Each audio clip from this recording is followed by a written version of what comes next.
aliens disclosure. UFO aliens disclosure. UFO aliens disclosure. UFO aliens disclosure. UFO aliens disclosure. UFO aliens disclosure. UFO aliens disclosure. UFO aliens disclosure. Let's go. Hey everyone, ready for a deep dive into something truly out of this world. Out of this world is right. Yeah.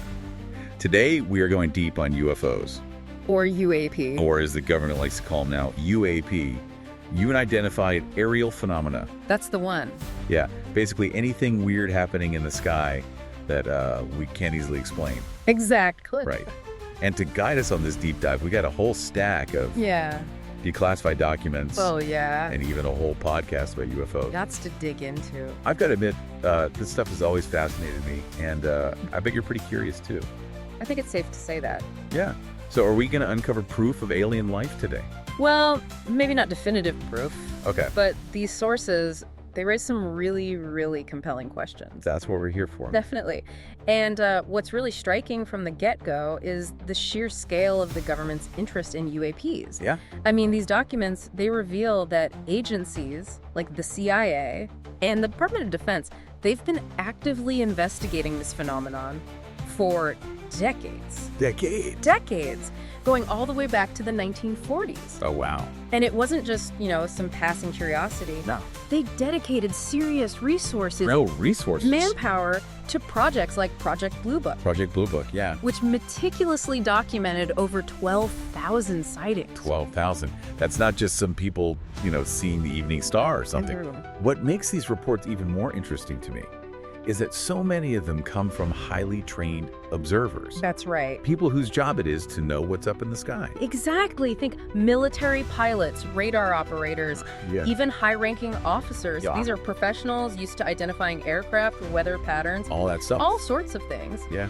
And so if these experienced individuals are reporting objects with movements and capabilities beyond, our current understanding of physics and technology, Right? it really makes you wonder what they were encountering. It really does. It challenges that easy dismissal of all UFO sightings as just misidentifications or hoaxes. Uh-huh. This was a pattern. This was recurring Yeah. across decades and across different branches of the military. Speaking of credible witnesses, Yeah, one case that really stands out to me I know what you're saying. is the 1976 Tehran. Tehran UFO incident. Yes, There's this one pilot report that is chilling. it is. The pilot described an incredibly bright object moving erratically at unbelievable speeds. Unbelievable. And he tried to intercept it, Naturally. but all his aircraft systems started malfunctioning. You're kidding. And this was in a fighter jet. Wow. Imagine that. You're in control of one of the most sophisticated aircraft in the world. Right. And suddenly, something completely unknown throws all your tech into chaos. And the Tehran incident wasn't just a single pilot's account. It wasn't. No. Multiple crew members on different aircraft witnessed this event, and their reports were backed up by radar data from ground stations. What's more, Iranian military officials at the time, Yeah. they took this event seriously enough to launch their own investigation, Right. adding another layer of credibility to what these pilots experienced. They even considered, the possibility of it being a foreign aircraft with advanced technology, but nothing really fit the description. It's like something out of a sci-fi movie, Right. but it really happened. It did. And it wasn't a one-off. Another case that sends chills down my spine Oh, tell me. is the 1980 Rendlesham. Rendlesham Forest incident. Oh, yes.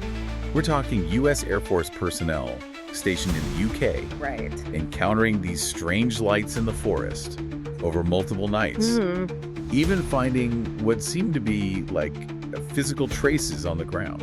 What's interesting about Rendlesham is that it involved, high-ranking officers Really? who very meticulously documented their experiences in official reports. So like official reports. We're not talking about hushed whispers or rumors, Right. but, formal accounts filed through the chain of command. Wow. And despite numerous attempts to explain the events away as, misidentified aircraft or weather phenomena, Yeah. many aspects of the case remain unexplained to this day. Unexplained. Really is a puzzle. It is. It's like they're acknowledging the reality of UAPs with one hand Yeah. and then keeping a tight grip on further information with the other. Right. It's like, and that just fuels speculation. Oh, for sure.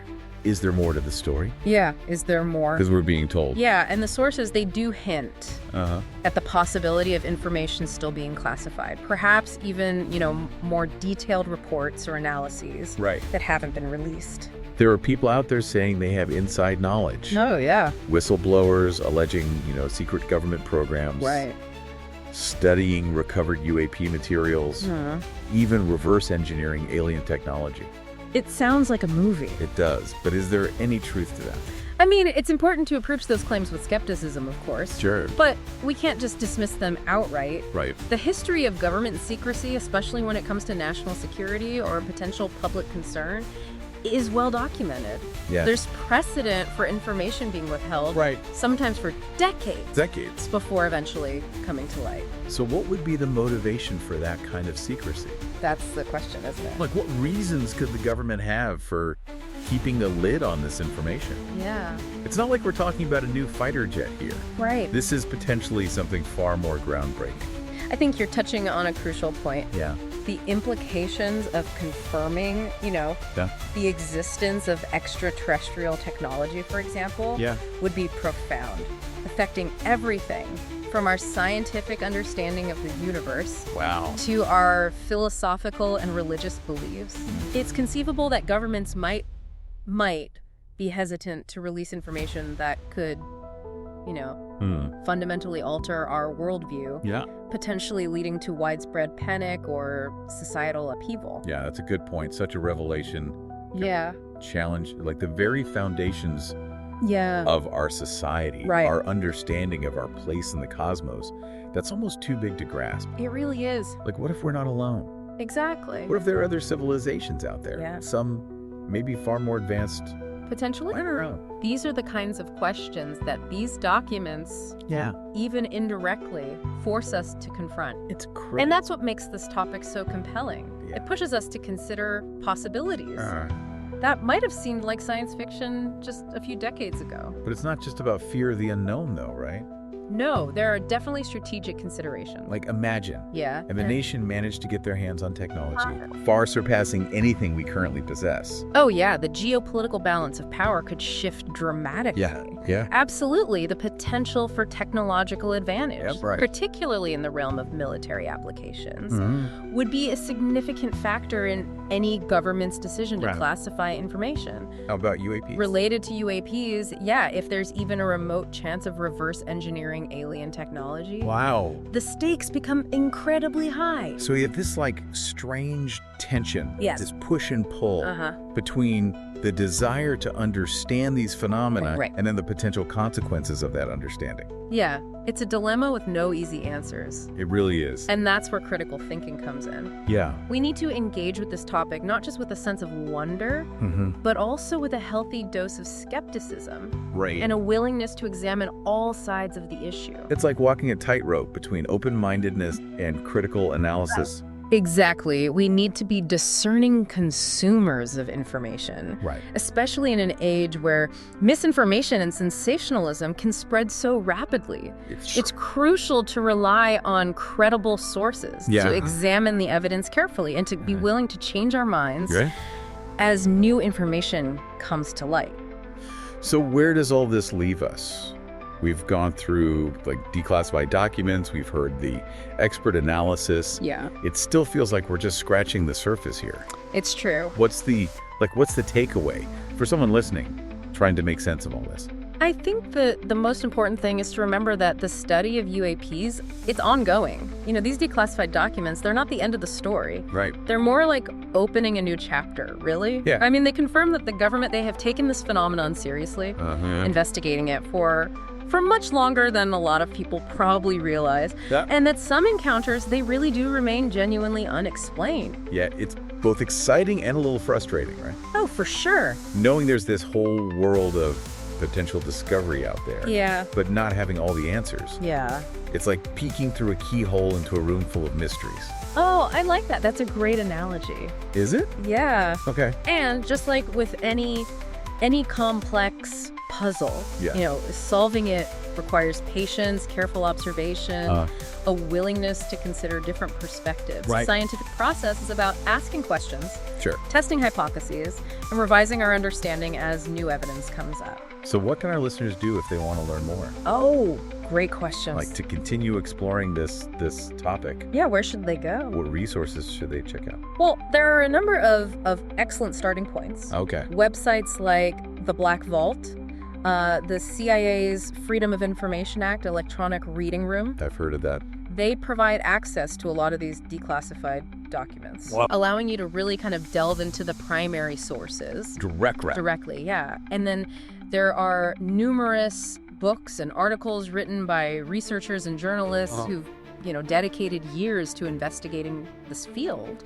Right, and for those listeners that prefer like a more audio-visual experience, Sure. there's the podcast we mentioned earlier, Right. the UFO Evidence Files, Uncovering Declassified Secrets. Yeah, that's a good one. Gives a good overview of some of the key cases and the evidence surrounding them. Whatever resources you choose, the key is to approach them with a critical eye, Yeah. Don't just accept everything you read or hear as fact. Cross-reference information. Yeah. Consider the source's biases. Okay. Always be willing to ask questions. Right. The more you engage with the material, the better equipped you'll be to form your own opinions about it all.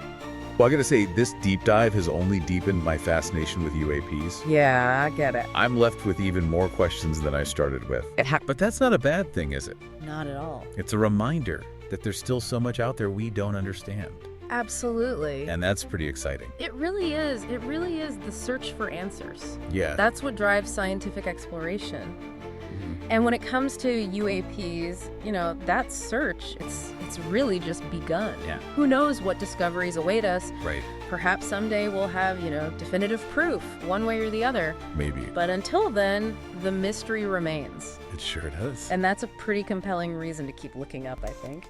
And who knows, maybe someone listening right now will be the one to make that groundbreaking discovery. You never know. Until next time, keep exploring, keep questioning, and keep that sense of wonder alive. Well said. Thanks for joining us on this deep dive. UFO alien disclosure. UFO alien disclosure. UFO alien disclosure. UFO alien disclosure. Let's go.